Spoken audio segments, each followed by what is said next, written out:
तो देखिए एक बड़ी खबर सुपर प्राइम टाइम में जो सबसे पहले हम आपको दिखाने जा रहे हैं। यूक्रेन के कई हिस्सों में बर्फबारी का दौर शुरू हो चुका है और यह बर्फ में जल युद्ध किस तरह से ज़ेलेंस्की के 32 के विरुद्ध है, आज हम आपको ये दिखाने जा रहे हैं। इसी के साथ पुतिन ने अपने विंटर प्लान को एक्टिवेट कर दिया है। पुतिन के इस प्लान की एक्सक्लूसिव जानकारी टीवी9 भारतवर्ष के पास मौजूद है, जिसके मुताबिक पुतिन का लक्ष्य बर्फबारी के बीच यूक्रेन को सरेंडर की दहलीज तक लाना है, जिसके लिए पुतिन ने कई खास टारगेट्स को चुना है। रूसी सेना अब इन्हीं टारगेट्स को सेंटर में रखकर भीषण हमले कर रही है।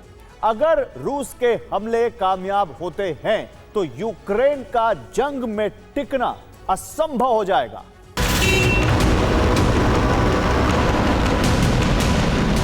यूक्रेन के अलग अलग शहरों में फैली ये बारूदी आग सर्दी के संग्राम का ऐलान कर रही है।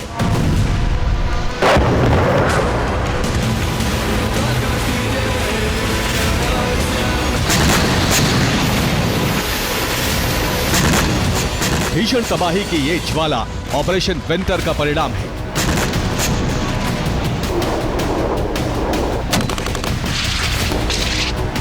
जिससे पुतिन के आदेश पर रूसी सेना ने लॉन्च कर दिया है।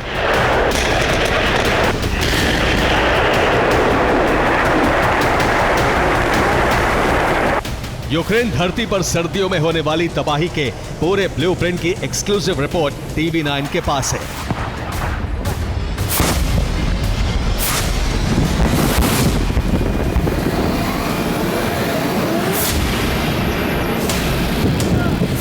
इस रिपोर्ट के मुताबिक सर्दियों में पुतिन ने यूक्रेन जंग जीतने के लिए खास प्लान तैयार किया है।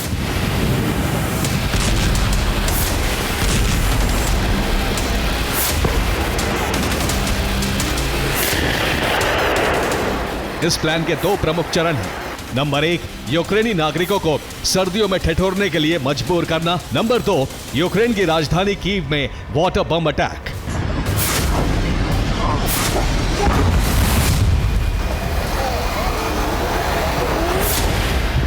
क्रेमलिन ने सर्दियों में यूक्रेन की तबाही का खतरनाक प्लान बनाया है और रूसी फौज अब यूक्रेन में इसी नई रणनीति के तहत हमले कर रही है।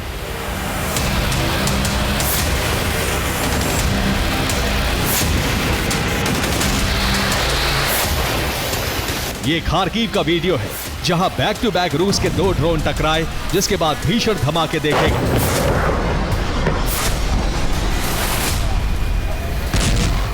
मिर्नोराद में रूस ने फैब 3000 बम से हमला किया।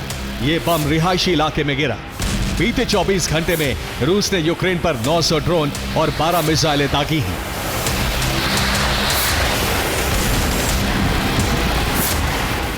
रूसी मिसाइल और ड्रोन का टारगेट यूक्रेन के कुल 7 शहर थे। रूस ने क्रामातोर्स्क में बिजली सबस्टेशन को तबाह कर दिया। कीव में एनर्जी इंफ्रास्ट्रक्चर पर हमले किए गए। विनित्सिया में भी रूस का टारगेट थर्मल पावर प्लांट था। यहां मिसाइल से हमले किए गए। खार्किव में रेलवे स्टेशन को टारगेट किया गया। निप्रोपेट्रोवस्क के 2 शहरों में रेलवे स्टेशन को उड़ा दिया। ओडेसा में मौजूद बिजली सबस्टेशन में ड्रोन हमले की वजह से आग लग गई।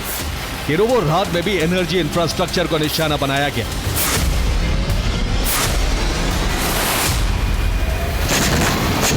रूसी हमलों का पैटर्न साफ है। अब रूसी सेना के प्राइमरी टारगेट रूसी सैन्य ठिकाने नहीं बल्कि नागरिक इंफ्रास्ट्रक्चर है।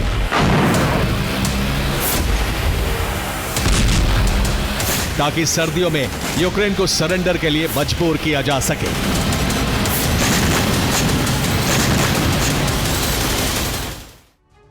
और पुतिन ने सर्दियों में 3 प्रमुख लक्ष्यों को चुना है। पहला है यूक्रेन के बिजली सब स्टेशन, जिन्हें तबाह कर रूस संपूर्ण यूक्रेन में ब्लैकआउट की तैयारी में है।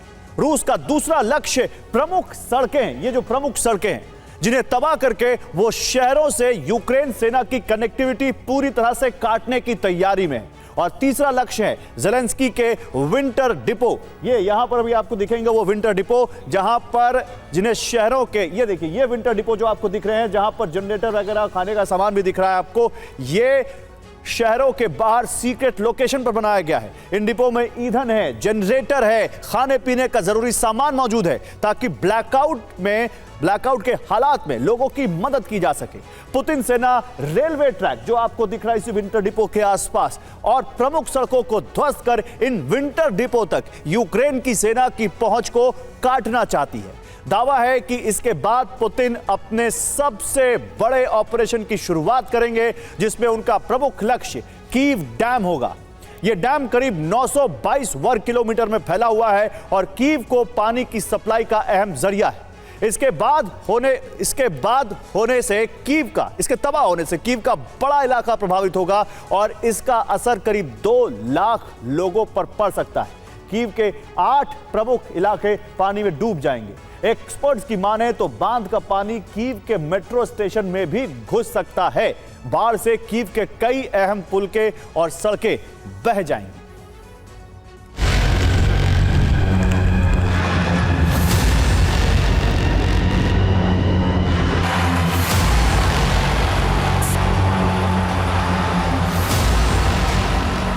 पुतिन के इस पूरे प्लान की जानकारी यूक्रेनी राष्ट्रपति वोलोदिमीर ज़ेलेंस्की के पास भी है।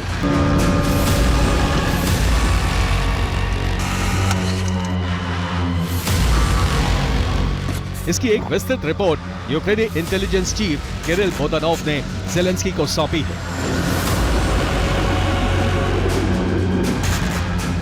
रिपोर्ट के मुताबिक पुतिन ने यह प्लान 2026 के लिए तैयार किया है। इसे 6 महीने में अंजाम देने का लक्ष्य रखा गया है।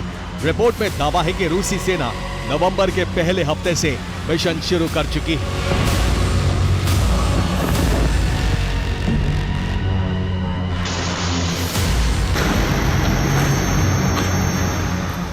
पुतिन के इस प्लान से उनके करीबी पत्रकारों का जोश आई है। वो रूसी न्यूज चैनल पर कीव को वाटर बम से तबाह करने का ऐलान कर रहे हैं।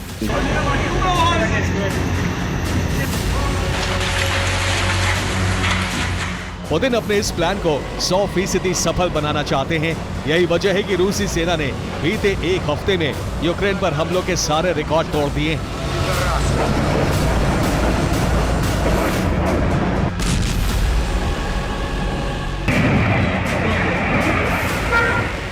एक हफ्ते में रूस ने यूक्रेन पर 3100 ड्रोन से हमले किए हैं। इसके अलावा 1360 गाइडेड बम गिराए हैं। साथ ही करीब 92 मिसाइलें दागी गई, जिनमें स्कंदर और किंजल जैसी विनाशक मिसाइलें भी शामिल हैं।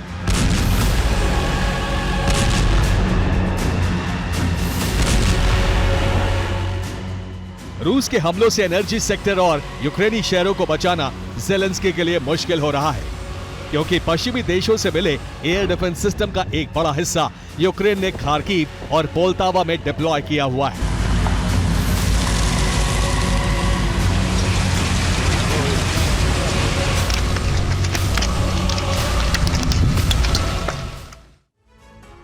और यूक्रेन के अलग अलग शहरों में अंडरग्राउंड गैस स्टोरेज प्लांट बनाए गए, जहां सर्दियों के लिए गैस स्टोर की जाती है। यूक्रेन में सबसे बड़े gas storage plant Lviv, इवानो Frankivsk, Chernihiv, Kharkiv, सूमी और कीव में मौजूद हैं, जो हम आपको दिखा रहे हैं। उधर वेस्टर्न यूक्रेन की साइड आप देख सकते हैं, जो लवीव में भी, और उधर सेंट्रल यूक्रेन में भी आप देख सकते हैं, कीव, चेर्निहिव, सूमी, खार्किव और पोल्टावा। इन प्लांट्स में गैस प्रोसेसिंग प्लांट्स के जरिए गैस स्टोर की जाती है।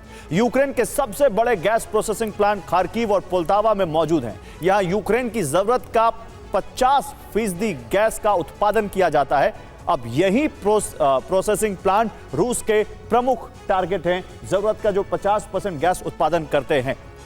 और यहीं पर रूस बड़े हमले कर रहा है, जिनकी सुरक्षा के लिए ज़ेलेंस्की ने एयर डिफेंस सिस्टम तैनात किए हुए हैं।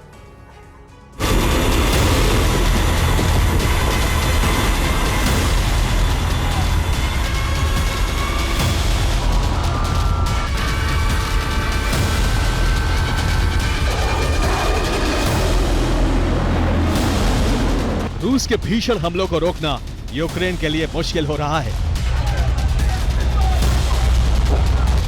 यही वजह है कि यूक्रेन के पूर्व और दक्षिण में मौजूद शहर में अलर्ट सायरन बज रहे हैं। कुछ इलाकों से लोगों का पलायन शुरू हो चुका है।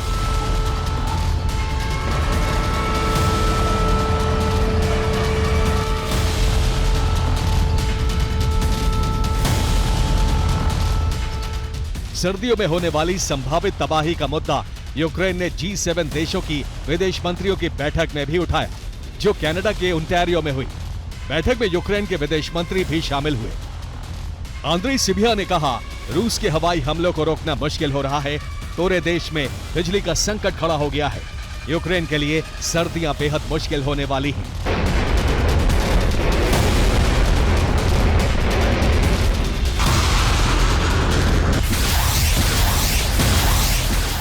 दरअसल रूसी हमलों की वजह से यूक्रेन के कई शहरों की बिजली गुल है। जिन इलाकों में बिजली आ भी रही है, वहां कई घंटे के पावर कट लग रहे हैं। यूक्रेनी इंजीनियर दिन रात इन्हें ठीक करने की कोशिश कर रहे हैं, लेकिन उपकरणों के अभाव में विफल हो रहे हैं। साफ है, इन सर्दियों में यूक्रेन के सामने बड़ा संकट खड़ा है, जिससे जल्द नहीं निपटा गया तो यूक्रेन के सामने सरेंडर के अलावा कोई विकल्प नहीं होगा। Bureau report, TV9, Bharatvarsh.